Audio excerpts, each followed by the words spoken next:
Hey there, good morning everybody. Gulf Coast meteorologist Jim Dickey back with you here for another edition of Tropics Talk.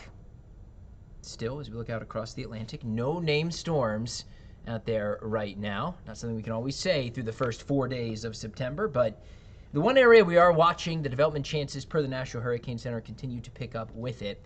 It's in the far eastern side of the basin, right here. If you can see my cursor there, right there. It's what we call a tropical wave, basically just a broad, stretched out, open area of low pressure, a shifting of the winds leading to some enhanced thunderstorm activity, and seeing a little more organization with it early this morning. Now, this is crawling to the west. This is a 3-hour satellite loop, and it's barely moved over the last 3 hours. And that is in our favor here. We still have a long time to track this before it gets even close to the Lesser Antilles, the Leeward Islands. The area highlighted by the Hurricane Center marks sort of where generally this is going to track over the next 7 days, and it is still east of the Caribbean by the time we get to next Wednesday. So we still have a week plus to watch this thing before it gets close to land, if it does get close to land. Big change in the 8 o'clock update from the Hurricane Center. It's really not a big change. A 10% increase in the development chance over the next 2 days. Now up to a 50-50 shot by the weekend. This becomes a tropical depression. An 80% chance over the next 7 days. See the Hurricane Center going that high. With the chances, it means they expect this thing to form. If and when it becomes a tropical storm, the next name on the list would be Gabrielle. Now, general word of caution, and this is true throughout hurricane season, especially during the peak of hurricane season. You have to be careful what you're looking at, where you get your information, what sources you're getting your information from. Yesterday, a number of the operational model runs, 2 weeks out, show this potentially coming close to the United States. Is that out of the question? Could this potentially be something to track that could bring impacts to the U.S.? Of course. Any wave in the eastern side of the basin, we watch it closely this time of year because history tells us these waves occasionally can stay on a more westerly track and can bring impacts down the road to the United States. But those operational forecast models, those individual model runs that you might see screenshots of on social media, once you get past really day 7, but certainly once you get past day 10 on those model runs, you're just asking the model to forecast too much to really put any stake in what it's saying whatsoever.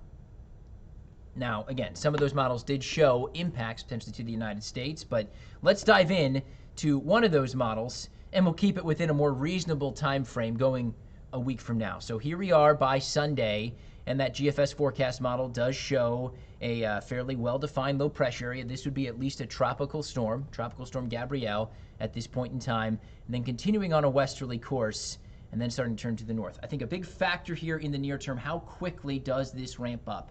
If something intensifies quickly, I think that then likely curves northward before it gets to the Caribbean. If it's a little weaker, stays in a more westerly course, then we could be talking direct impacts to the Leeward Islands, potentially the Virgin Islands and Puerto Rico. So those in the eastern Caribbean need to be watching the forecast closely here over the next couple of days. And in general, until this ramps up, it's tough to put much stake in the models here. Once we do get a defined low pressure area that the models can actually latch onto, that's when we can put a little more faith into what they're saying. That's when we'll have a little better idea on where this is going to go in the longer range. But speaking to the fact that, if this stays a little bit weaker, the European forecast model shows this holding off on developing and then brings something of tropical depression strength close to the islands by the time we get to next Thursday. So again, a week plus from today. This is from the ensemble of the European forecast model. Again, in the ensemble, you take the model, you tweak it a number of different ways, you run those variants out concurrently. It gives you an idea of the probability. Highest probability solution from the European does have something tracking over the islands by the time we get to Thursday and Friday. This doesn't say what state that would be in, but again, all signs that folks in the Eastern Caribbean need to be keeping a very close eye on the forecast, getting the latest information from the Hurricane Center as we head into next week as we track this for you. Now, like I said, the longer range, some models want to keep this on a more westerly course. That includes the latest run of the European forecast model in red. But the most likely scenario and the most common solution you see playing out, especially when you dive into those ensemble forecasts, shows something turning to the north, taking a path very similar to Aaron, very similar to Fernand. And you'll recall as we went back to those storms for non-Aaron a week, 2 weeks out. Many of the individual operational runs of the forecast models showed potential impacts to the United States. And what played out? It stayed over the open Atlantic. So, again, a long way to go with this. And like I said a few moments ago, once something actually forms, that's when we'll have a much better idea on exactly where this is going to go. Once low pressure starts to come together, the models can at least latch on to that and then can have a better idea of what's going to happen going forward with the complicated steering patterns, with the intensity, with the exact track it's going to take. So I know it's frustrating. I know it's tough to hear me say it, but we're in the wait and see mode with this one. It's one to watch, not one to worry about. Hey, we're heading into peak hurricane season, so anything out there we keep a close eye on this time of year.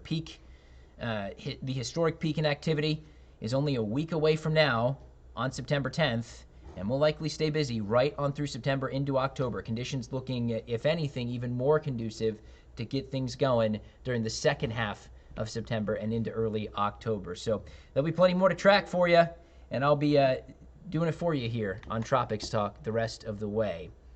Until next time, Gulf Coast meteorologist Jim Dickey. Have a great day.